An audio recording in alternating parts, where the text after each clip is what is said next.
प्रधान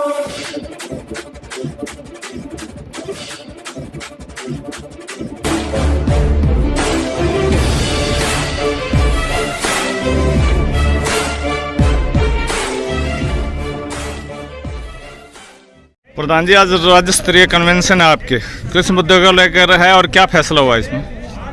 जो हमारी राज्य स्तरीय कन्वेंशन है, ये कन्वेंशन पालिका परिषद निगमों और फायर स्टेशनों पर जो कच्चे कर्मचारी लगे हैं उन तमाम कच्चे कर्मचारियों की कन्वेंशन है। इस कन्वेंशन में हमने सरकार के खिलाफ आंदोलन करने का फैसला लिया है, क्योंकि सरकार से हम लगातार मांग कर रहे थे कि सरकार ठेका ख़त्म करके हमें विभाग के रोल पर करे और जो लोग विभाग के रोल पर हैं उन कर्मचारियों को सरकार पक्का करे। लेकिन सरकार ने एक कंपनी बनाने का जो है ऐलान किया है और इसके प्रति हमारी नाराज़गी है। हम कंपनी के कर्मचारी नहीं बनना चाहते, हम विभाग का कर्मचारी बनना चाहते हैं। सरकार से हमारी 25 अप्रैल 17 अगस्त को 2 दौर की वार्ता हुई थी। इन वार्ताओं में सरकार ने हमसे ये कहा था कि भाई जो कोरोना से कर्मचारी की मौत होगी उसको 50 लाख रुपए सरकारी नौकरी उसके आश्रित को और 4,000 रुपये जोखिम भत्ता देंगे। इसके अलावा पक्का करने पर भी सहमति बनी थी, ठेका ख़त्म करने पर भी सहमति बनी थी, नए पद सृजित करके पक्की भर्ती करने पर भी सहमति बनी थी, सफाई दरोगाओं के जो पद हैं उनको 3 क्लास का स्केल दिलाने पर भी सहमति बनी थी और जो फायर के 1366 ड्राइवर और फायरमैन हैं उनको 2268 जो फायर ऑपरेटर के पद हैं उन पर समायोजित कर उनको समान काम समान वेतन देने और जब तक वो पक्के ना हो तब तक उनको समान काम समान वेतन देने और पक्का करने की सहमति तो सरकार ने अभी तक एक भी पत्र जारी नहीं किया, इसलिए कर्मचारियों में नाराज़गी है। और अब हम आज ये जो कन्वेंशन हमने की है, इस कन्वेंशन से हमारा जो अगला आंदोलन का ऐलान हमने कर दिया है। 17 अगस्त को हम हाथों में काले झंडे लेकर के सरकार की वायदा खिलाफी के खिलाफ हरियाणा प्रदेश के सभी 90 शहरों में रोष प्रदर्शन करेंगे। 24 और 25 अगस्त को पालिका परिषद और निगमों के गेटों पर 12-12 घंटे की कर्मिक भूख हड़ताल करेंगे और 27 अगस्त को एक दिन का सामूहिक अवकाश लेकर के हड़ताल करेंगे। अभी एक और फैसला लेने का भी निर्णय अभी वो करने जा रही है कि फायर का जो विभाग स्थानीय निकाय विभाग के अधीन है उसको राजस्व विभाग में शामिल करने की बात कही जा रही है। इसका भी हमारा विरोध है। जब सरकार ने अलग से डायरेक्टरेट बना दिया और 77 करोड़ रुपए बजट दे दिया तो उस बजट को सरकार जो है फायर विभाग के खाते में जमा करे ताकि इनको सैलरी मिल सके और इनको स्थानीय निकाय विभाग से बाहर ना किया जाए।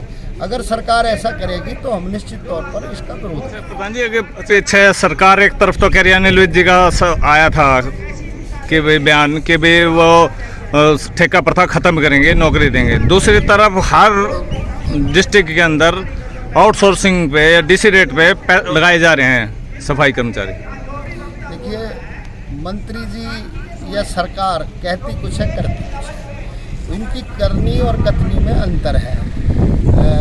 अनिल विज जी का तो ये कहना था कि ठेका प्रथा खत्म होनी चाहिए, इसमें कर्मचारियों का शोषण है। लगातार हम शिकायतें भी दे रहे हैं कि जो अभी नए ठेके हुए हैं उनमें ठेकेदार पुराने कर्मचारियों को निकाल करके नए कर्मचारी पैसे लेकर के भर्ती कर रहे हैं।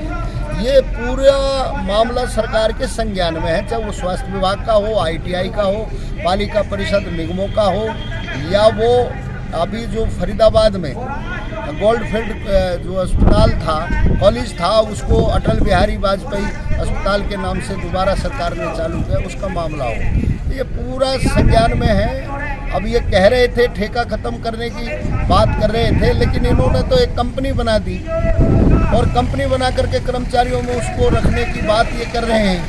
तो सरकार की पूरी तरीके से ये मंशा है कि कर्मचारियों को पक्का कभी ना किया जाए, इनको सिर्फ ठेकेदारी में ही नौकरी रखी जाए इनकी, और हमारा इस पर विरोध है। किसी भी हरियाणा प्रदेश की किसी भी यूनियन ने ये मांग नहीं की कि हमें कर्मचारी कंपनी का बनाओ।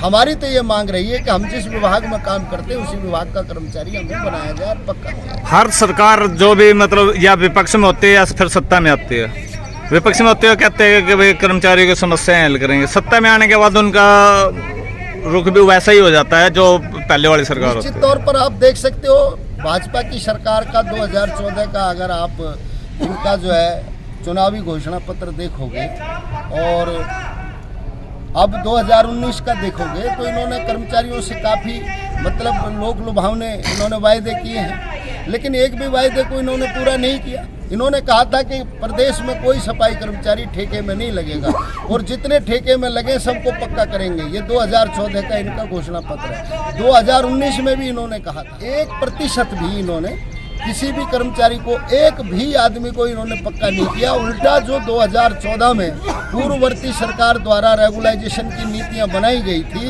उन नीतियों को इन्होंने निरस्त कर दिया अपनी पहली मंत्रिमंडल की बैठक में 2014 जुलाई में। और जो हाई कोर्ट में मुकदमा चल रहा था रेगुलाइजेशन पॉलिसी के खिलाफ, उस मुकदमे की पैरवी नहीं की, इसलिए आज तक कोई कर्मचारी पक्का नहीं हो पाया इनके 7 साल के कार्यकाल में। एक आदमी बता दें जो इन्होंने पक्का किया। अब आखिरी रास्ता आंदोलन का है। अब हमारे पास में लास्ट और फाइनल रास्ता संघर्ष का है। हम अपना आंदोलन लड़ेंगे और सरकार से जो हमारी मांगे हैं उनको पूरा करेंगे।